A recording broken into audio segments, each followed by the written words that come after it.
Dentuman demi dentuman mengguncang kota-kota besar, menciptakan kepanikan yang belum pernah terjadi sebelumnya. Serangan balasan dari Iran yang datang bertubi-tubi membuat warga sipil tak lagi merasa aman, bahkan di dalam rumah mereka sendiri.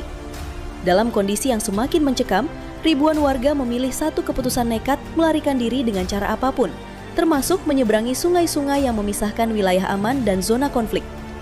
Padahal dalam kenyataannya, konflik antara kedua negara memang telah menyebabkan kepanikan massal dan pengungsian besar-besaran, dengan warga meninggalkan kota-kota seperti Tel Aviv demi keselamatan mereka. Satu persatu, warga mulai turun ke air. Mereka berpegangan tangan, membentuk rantai manusia agar tidak terbawa arus. Beberapa orang tua terlihat kesulitan berjalan, sementara anak-anak menangis ketakutan. Situasi ini mencerminkan ketakutan nyata yang dirasakan warga sipil dalam konflik besar. Bahkan dalam laporan nyata, warga Israel disebut hidup dalam ketidakpastian dan ketakutan akibat serangan rudal yang bisa datang kapan saja. לא קל, אנחנו פה יושבים וכל יום לא מאמינים שבחג הבא אנחנו גם נצטרך להישאר פה. אני ממש באזור שמאוד מטווח וההרגשה מאוד קשה. Di kota-kota besar, situasi tidak kalah mencekam. Bangunan runtuh, sirene berbunyi tanpa henti, dan jalanan dipenuhi kendaraan yang ditinggalkan pemiliknya. Dalam kenyataan, bahkan pemerintah dan militer telah menetapkan status darurat ketika serangan meningkat, sementara sebagian warga memilih mengungsi ke tempat yang dianggap lebih aman. Rumor beredar bahwa gelombang serangan berikutnya akan lebih besar. Banyak yang percaya bahwa wilayah tertentu sudah tidak layak dihuni lagi. Sebuah peringatan yang juga pernah digaungkan dalam eskalasi konflik sebenarnya. Ini menjadi simbol betapa rapuhnya kehidupan manusia di tengah konflik besar. Ketika senjata berbicara, yang paling menderita selalu rakyat biasa. Mereka yang tidak punya pilihan selain lari, bersembunyi, atau mempertaruhkan nyawa. Dalam realitas, konflik seperti ini memang telah memaksa ribuan orang meninggalkan rumah mereka, bahkan menyeberangi perbatasan dengan berbagai cara demi keselamatan. Namun dalam bayangan terburuk, seperti ini bahkan sungai pun menjadi satu-satunya jalan menuju harapan. Even if it's not comfortable and this way I feel better during the day to go to work and to have a kind of normal life. Now, what about how long it's going to be? I have no idea so far, but I think it's going to last a few more weeks. Kilatan demi kilatan cahaya membelah kegelapan, diikuti dentuman keras yang mengguncang tanah. Suara sirene meraung tanpa henti, seolah memberitahu bahwa kehancuran sudah tak terelakkan. Di sebuah wilayah pinggiran yang jauh dari pusat kota, ribuan warga berkumpul dalam kepanikan. Jalanan macet total, mobil-mobil ditinggalkan begitu saja. Orang-orang berlari membawa apapun yang bisa mereka genggam anak kecil, tas seadanya, bahkan hanya pakaian di badan. Di sebuah wilayah dekat sungai perbatasan, ribuan warga terlihat berlarian dalam kegelapan. Mereka tidak lagi memikirkan barang berharga, rumah atau kendaraan. Yang tersisa hanyalah naluri bertahan hidup. Ledakan demi ledakan terdengar semakin dekat.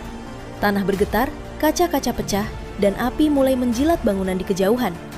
Dalam situasi itu, satu-satunya jalan yang tersisa adalah sungai yang membentang di depan mereka. Tanpa peralatan, tanpa perahu, warga mulai turun ke air. Sebagian berenang, sebagian lagi menggunakan papan kayu, ban bekas, bahkan pintu rumah yang dicabut paksa sebagai pelampung darurat. Air sungai yang dingin tak lagi terasa, yang ada hanyalah rasa takut. Di sisi lain, beberapa orang terpeleset dan hanyut terbawa arus. Teriakan minta tolong terdengar, namun tak banyak yang bisa menoleh. Semua orang berjuang untuk dirinya sendiri. Di atas mereka, langit dipenuhi cahaya rudal yang melintas. Sistem pertahanan udara berusaha mencegat, namun jumlah serangan terlalu banyak. Kondisi ini mencerminkan eskalasi nyata dalam konflik, di mana serangan balasan antara kedua pihak terus meningkat dan melibatkan infrastruktur penting serta wilayah sipil. Setelah berhasil menyeberang, para pengungsi tidak tahu harus kemana. Mereka hanya duduk di tanah basah, kelelahan, menggigil, dan trauma. Konflik antara Iran dan Israel memang telah lama memanas. Dengan pola serangan dan balasan yang terus berulang, dampaknya terasa lebih dalam, langsung menghantam kehidupan warga sipil. Dan di malam itu, sungai menjadi saksi bisu bagaimana ribuan orang memilih menghadapi arus deras daripada menghadapi kematian di daratan. Di sebuah kota dekat perbatasan, api mulai terlihat dari kejauhan. Satu bangunan runtuh, disusul yang lain. Ledakan demi ledakan mengguncang tanah, membuat orang-orang kehilangan keseimbangan. Yang ia lihat adalah rumah mereka yang beberapa jam lalu masih berdiri, kini dilalap api. Atapnya runtuh, dindingnya hancur, dan kenangan yang tersimpan di dalamnya lenyap dalam hitungan detik. Di sebuah desa kecil yang terletak tak jauh dari garis perbatasan, suasana berubah drastis dalam hitungan menit. Sirene peringatan meraung keras, memerintahkan warga untuk segera mencari perlindungan. Namun bagi sebagian orang, bunker tidak lagi terasa aman. Ketika rudal kembali menghantam area tak jauh dari permukiman, warga mulai berlarian ke arah sungai yang menjadi batas alami wilayah tersebut. Dalam kondisi panik, tanpa persiapan, mereka terjun ke air yang dingin dan gelap. Beberapa membawa barang seadanya. Ada yang hanya mengenakan pakaian tidur. Bahkan, tak sedikit yang menggendong anak kecil sambil mencoba melawan arus yang cukup deras.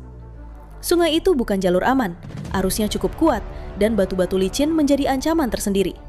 Namun dalam situasi hidup dan mati, rasa takut terhadap air kalah oleh ketakutan akan ledakan. Seorang pria parubaya terlihat membantu lansia menyeberang. Di sisi lain, seorang remaja berusaha menarik adiknya yang hampir terseret arus. Teriakan minta tolong bercampur dengan suara dentuman dari kejauhan. Langit yang sebelumnya gelap, kini berkedip-kedip oleh cahaya ledakan. Setiap kilatan membuat bayangan manusia di dalam sungai terlihat seperti siluet-siluet putus asa yang berjuang melawan takdir. Namun tidak semua berhasil selamat dengan utuh. Beberapa keluarga terpisah di tengah kepanikan. Ada yang kehilangan anak, ada pula yang kehilangan orang tua. Relawan yang berada di sisi seberang sungai mencoba membantu mereka yang berhasil menyeberang. Selimut darurat dibagikan, air minum diberikan, dan tangisan menjadi suara yang paling dominan malam itu. Peristiwa tragis ini menjadi gambaran nyata betapa konflik yang terus memanas telah membawa dampak besar bagi warga sipil. Sejak lama, hubungan Iran dan Israel memang dipenuhi ketegangan, yang seringkali berujung pada serangan balasan yang tak terhindarkan. Kini, ketika eskalasi semakin meningkat, masyarakat sipil menjadi pihak yang paling merasakan dampaknya. Rumah hancur, keluarga tercerai-berai, dan rasa aman yang hilang dalam sekejap. Menjelang pagi, suara ledakan mulai mereda. Namun trauma yang ditinggalkan tidak akan hilang begitu saja. Di tepi sungai itu, ratusan orang berkumpul dalam diam. Beberapa menangis, beberapa berdoa, dan sebagian hanya menatap kosong ke arah tempat yang mereka tinggalkan. Malam itu akan selalu diingat sebagai malam ketika manusia dipaksa memilih antara bertahan atau melarikan diri. Dan banyak dari mereka memilih air yang dingin dan gelap sebagai satu-satunya jalan menuju harapan. Langit terus berkilat oleh cahaya ledakan.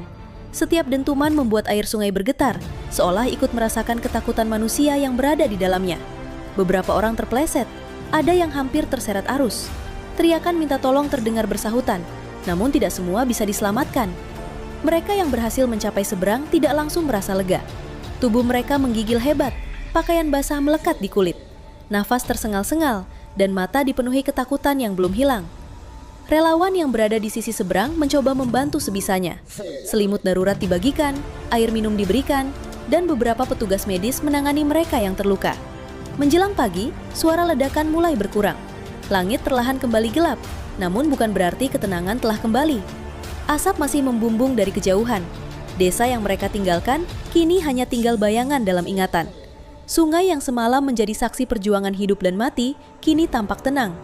Namun siapapun yang melewati malam itu tahu, airnya menyimpan cerita yang tidak akan pernah hilang. Ledakan terus menggema di kejauhan. Cahaya merah dari langit memantul di permukaan air, menciptakan pemandangan yang menyeramkan sekaligus memilukan. Konflik antara Israel dan Iran sendiri memang telah memasuki fase yang sangat berbahaya, dengan serangan besar-besaran dan korban yang terus meningkat dalam beberapa waktu terakhir. Dalam situasi seperti ini, warga sipil menjadi pihak yang paling menderita. Mereka tidak memiliki senjata, tidak memiliki perlindungan, hanya memiliki satu pilihan, lari. Sementara itu, dunia internasional hanya bisa menyaksikan dengan kekhawatiran. Konflik yang terus membesar ini bahkan telah memicu ketegangan di berbagai negara lain di kawasan Timur Tengah. Namun bagi warga yang malam itu menyeberangi sungai, semua itu terasa jauh. Yang mereka rasakan hanyalah dinginnya air, kerasnya arus, dan ketakutan yang menyesakkan dada.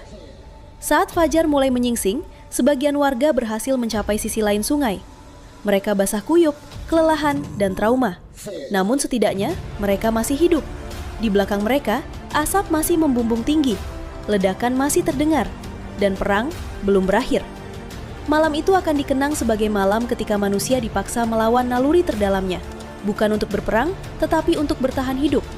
Dan sungai itu akan selalu menjadi saksi bisu, bagaimana ribuan orang memilih menantang maut demi satu hal yang paling sederhana, kesempatan untuk hidup.